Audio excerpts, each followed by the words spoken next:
Hello, I'm Paul Coyte. Please, do you mind? This is just after one line. You know, they're still booing me when the last guy was on. Anyway, the reason for this.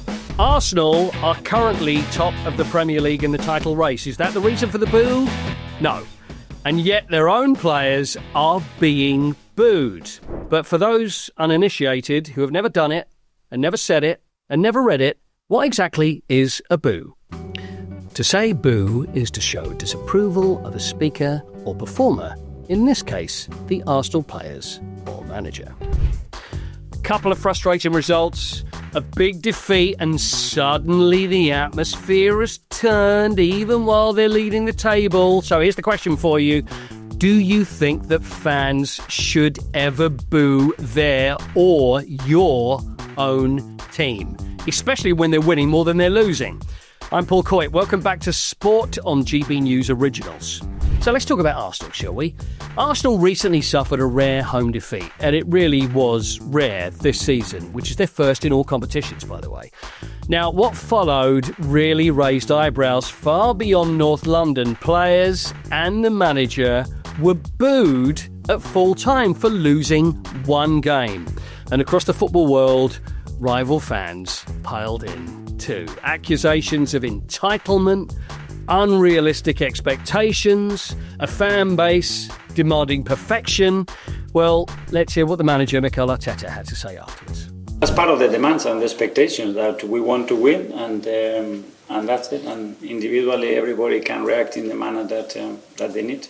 It doesn't matter, so we have to do more. So maybe that's not enough, and we have to do more. There is nothing else. We have to do our very best. When you do that, you can rest in peace. And today we really certainly tried to do our very best, but we weren't efficient enough against a team that is very well organized, and we got punished because our own mistakes as well.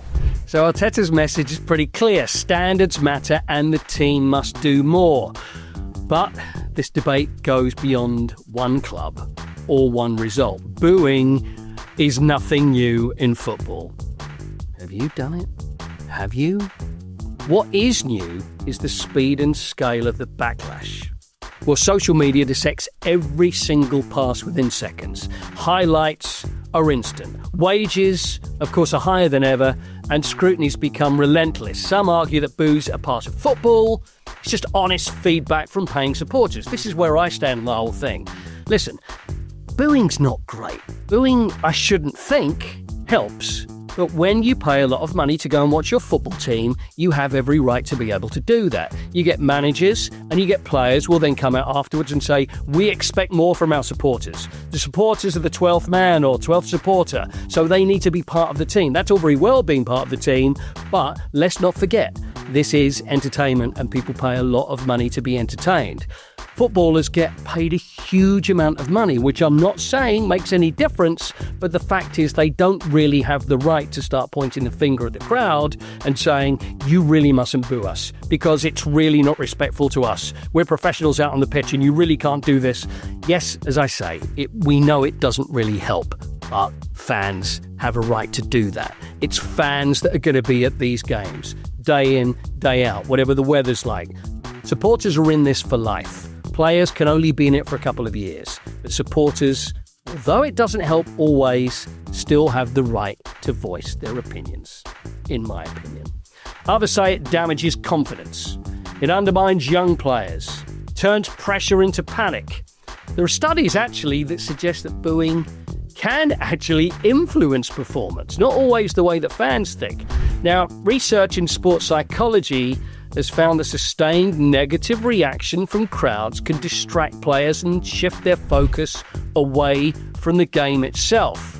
We've seen it before, from big Premier League names being heckled by their own supporters to more modern contract-related jeers like, for example, Trent Alexander-Arnold, his reception from Liverpool fans when it was announced that he was going to go to Real Madrid. See, that was an interesting one because the fans booed, which nobody really respected, and then a week or two later when he appeared at Anfield, then there was polite applause. I think everybody saw the error of their ways. But it's just not emotion. It's not all emotion. Some analysts argue that when fans see matches as a product that they're paying for, the criticism becomes almost transactional.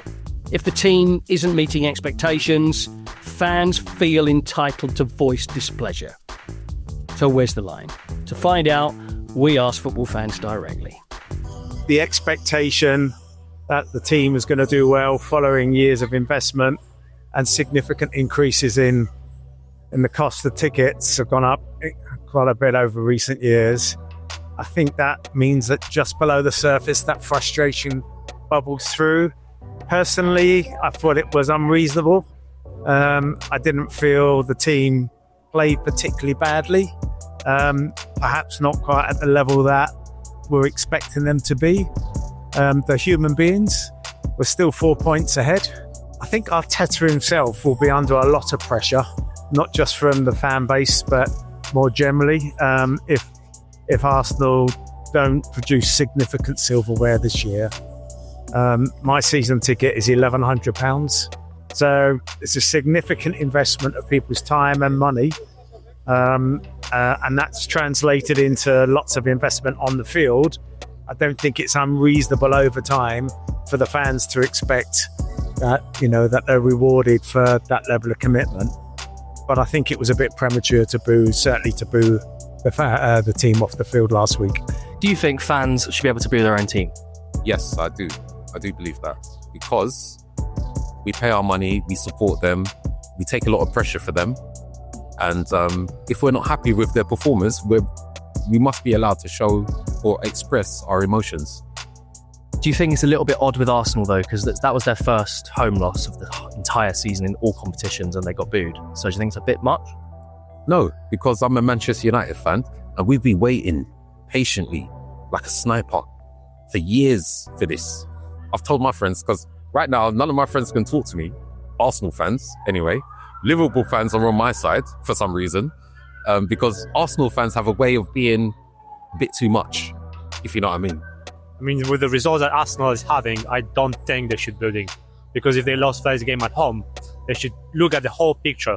And they are still playing in the Champions League. They are still fighting for the Premier League. So I believe it's a bit disrespectful. If their results were terrible, involved in Champions League and Premier League, yes, potentially. But now, no. But if it's like Arsenal, that have been having a good run and only had one bad result, I think that the fans should be more respectful of the players and of the team and of the hard work that they put in every day, and consider that in the overall picture. Some tickets, especially over here in London, are very expensive, so it is understandable that the fans can get more upset over the losses, but they still have to understand that players are just like any other person, and sometimes they're just not on their day. I think it depends on the performance. If this is continuous bad performance, yes. I'm a Real Madrid fan, so we used to get boo our players.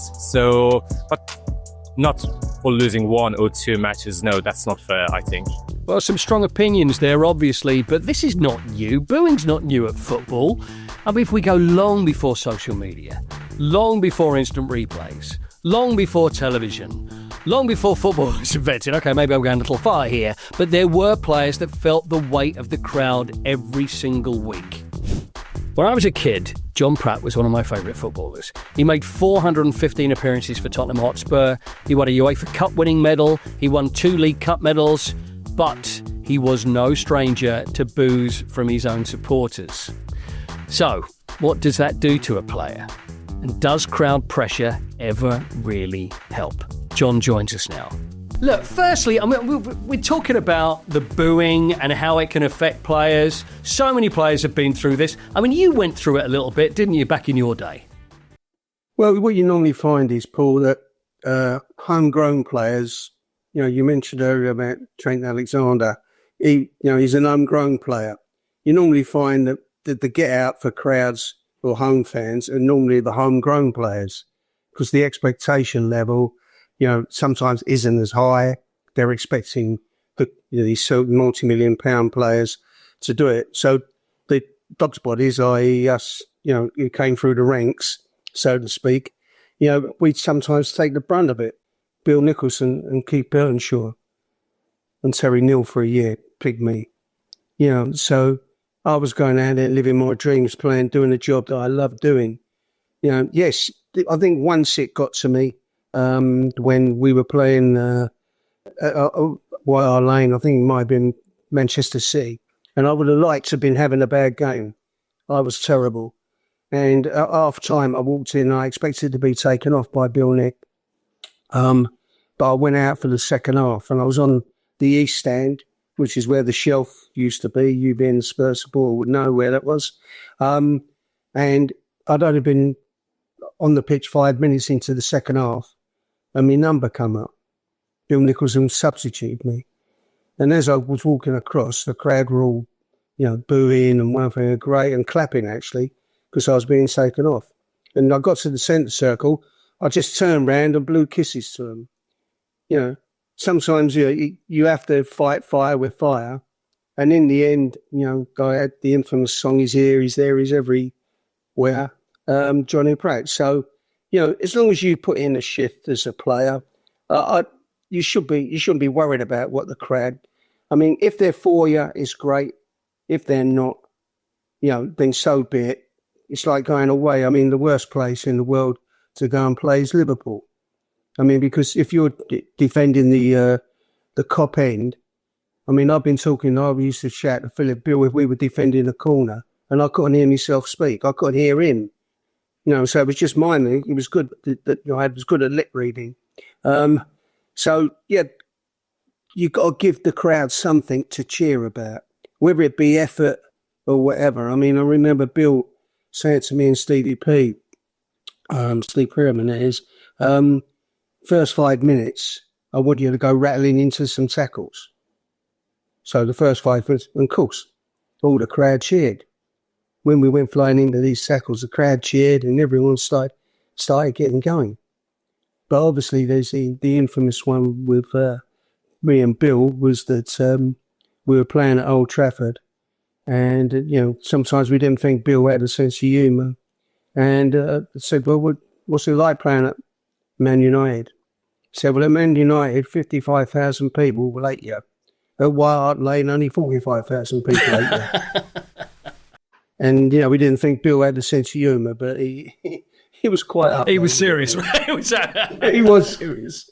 And he wasn't wrong.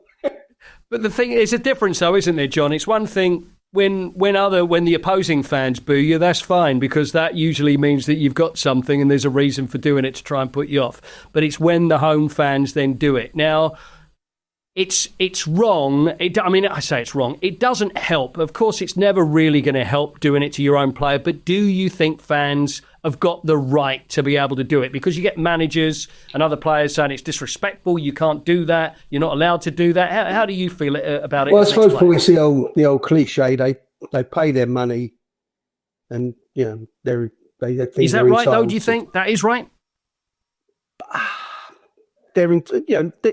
As a player, you're entitled to put in a shift. Yeah. Yeah. And unfortunately, for the players today, I say unfortunately, it's fortunate as well, that they get vast amounts of money for playing now. Where you did pay more wages, nowadays the fans who walk in don't pay the players' wages. It's that corporate entity that is within football, which is fantastic. And I think it's brilliant that the players get, the amounts of money they do. But sometimes, you have to live with that sword not going into you because the fans are saying, well, look, I'm paying your wages and you're living everybody else's dreams. I think sometimes that's what we forget, and we can be a little bit flammable because you do get closeted. You are in your own world sometimes a little bit. You get pampered even more now than ever before because you got people running about, slapping you on the back saying, stop running. But, if that was a fan, he'd go, come on, I want you to run a little bit more. Because I guess if you're a fan, you like you say, you pay money, and this is the big escape for a lot of people. A lot of people don't have anywhere near the lives that these footballers have got, but the outlet, the moment they can forget everything of how bad life can be is when you go to the football and then you scream and shout the excitement when the goal goes in and also the booing and everything. It's just all part of it. It's almost like a huge pantomime. But with Arsenal, we talk about Arsenal, let's throw rivalries out the window here, and if we can. But Arsenal, they're top of the league, and they lose a game. They lose a game to Manchester United, first game they've lost at home. and then the crowd are walking out, and then they're booing. Surely that's just craziness, isn't it? Yeah, I agree with that, especially as I said, I keep harping on about they pay, and we, as a, an entity, is we're saying they pay their money inside to their, to pass their opinion. But once again, as I said, if they knew how much it meant to the players for them to be cheering for them in adversity, as opposed to, sometimes, if you're winning games, take it the year they didn't lose a game, Arsenal. You didn't hear too much about it then. I must confess, my son crucifies me when I criticise my grandchildren if they celebrate too much. And he picks out playthings when I've done it.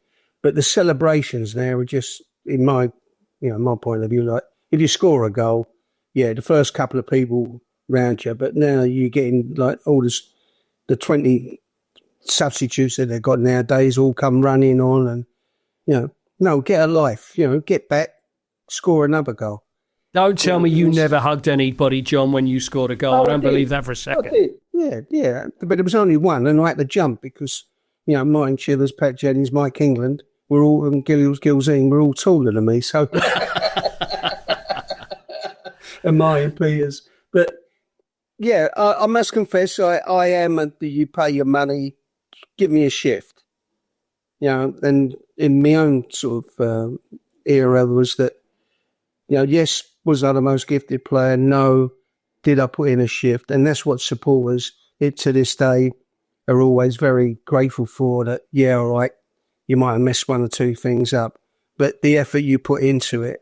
And I think sometimes the players can be a little bit too precious. Yeah, I think you're right. And I think looking at football now, I think the main problem with fans and the way the fans feel about players is that they feel as if, you know what, you didn't try hard enough. You didn't go out. We didn't feel as if you gave everything for us. And if they feel that was the case and they gave 100%, I don't think a lot of the booing would happen. To finish with, John, I guess you meet a lot more people that love you now more than maybe you did when you were playing. Is that fair? Well, yeah, the people that keep watching me play, the problem are diminishing because they keep dying. But well, there's a few of us still around, John. There are a few of us still around. And their grandchildren, they go, "Who's that?" And, but then, if you, it's like our players. I think players from every club, if they got in their minds, read a book, every player who comes to any club, their own language, read the history of the club, and then they'll understand a little bit more about the expectations of supporters, because we are living their dreams, irrespective of what era you played in.